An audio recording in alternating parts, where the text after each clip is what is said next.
Hi, I'm Lizzie. Today is January 11th, and I'm here with my grandma, Yiayiainterview. And you went through changes, correct? Yes. What was the most prominent one? I would think that the most prominent change in my life would be when I started to have children. My husband and I were married about 4 or 5 years, and we decided we're going to start a family.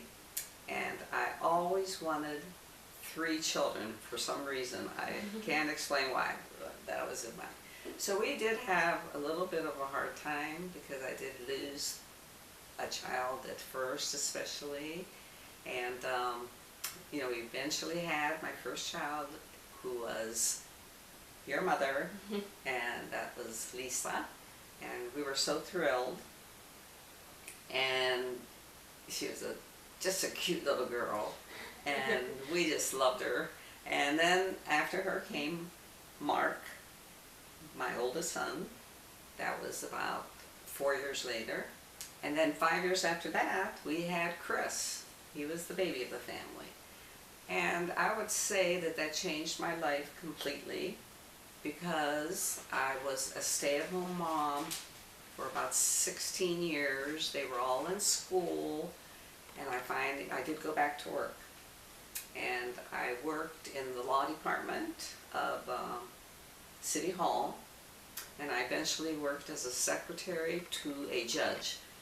A very, very good job. I loved it, and my family was fine. They were all older, and the oldest one that came home from school first took care of the other 2 till I got there. And eventually then I had grandchildren, and that was probably the second most important and love of my life, really, my grandchildren. And, I don't know if I should name them all, because there were 7 grandchildren, and now 2 great-grandchildren.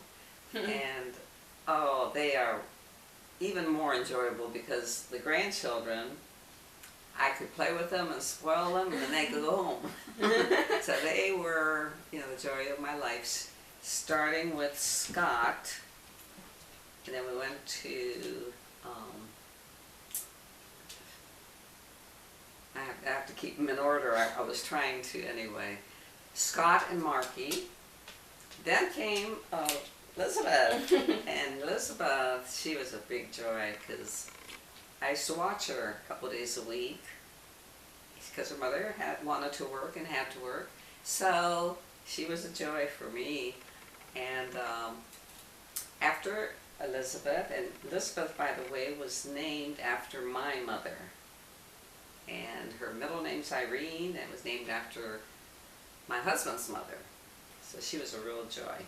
After that, too, came Matthew, another great joy, Marissa, Callista, and Dane. I hope I didn't forget anybody. Anyway, they are the biggest thing in my life. And what about your great-grandchildren? And the great-grandchildren live in California. Unfortunately, I've only seen the oldest one, Dylan. I haven't seen the little one, who is about 5 years old, maybe. 5. Yeah, 5 years old. Someday we're going to go out there. Hopefully Elizabeth and everyone can go out there, or have them come here, and we'll be able to see them. I did see pictures of them. Darling family. Yeah, we just love them. So what did you think this taught you, this whole experience? The whole experience have taught me to really care about everyone, nurture.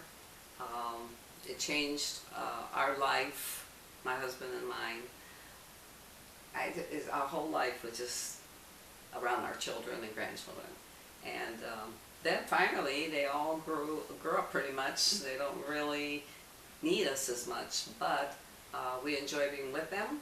And then my husband and I now enjoy, too, the simplicity and the quietness of our home, which is fine.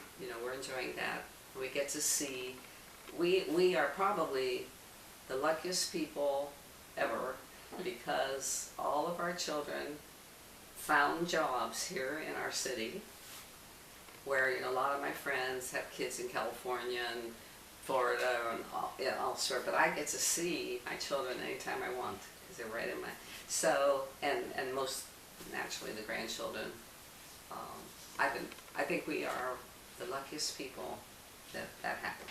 So do you have any advice for me or other people that are growing up and looking for advice? I think that everybody growing up, I think school is so important. I really do. It was important even back in my time to learn as much as you can so that you could be prepared when you go into the outside world. Prepare yourself for college and finding a job or preparing for a job that you really enjoy besides just getting a job anywhere just to make money or whatever. Just something that you enjoy doing and you're able to do it. To help sustain maybe a family in the future. And then in the future, once they get established, it's time to start a family. Get married and have a family. That's probably the ultimate aim that you go for. Although not everybody, it's not for everybody.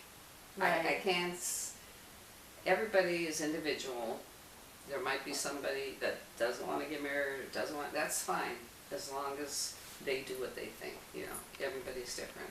I can't tell everybody to do what I did because it doesn't work that way. Right. No, they should do what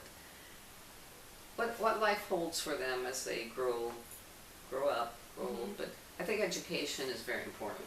Very important. Yeah, very. I think it should be, at the top of the list, really. Besides family, love, and all that, that's taken for granted. But is that what pushes you forward? Is the love for your family and everything? Yes, I think that's very, very important. And you've learned from that so much. Yes, I've learned so much about other people. It's not just for us, my husband and myself. It's about caring for other people, and people have their likes and dislikes. We're very fortunate. We have some nice friends, and that is very important.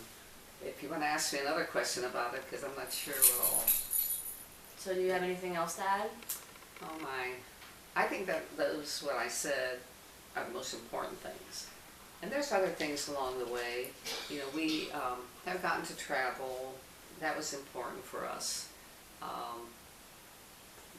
would not say, the most travels that a lot of people do, but we've gotten to, we've gone to Europe and we've gone to Canada and a lot of the states in the United States. That was important in our life too, because we could get away. That was good, very good.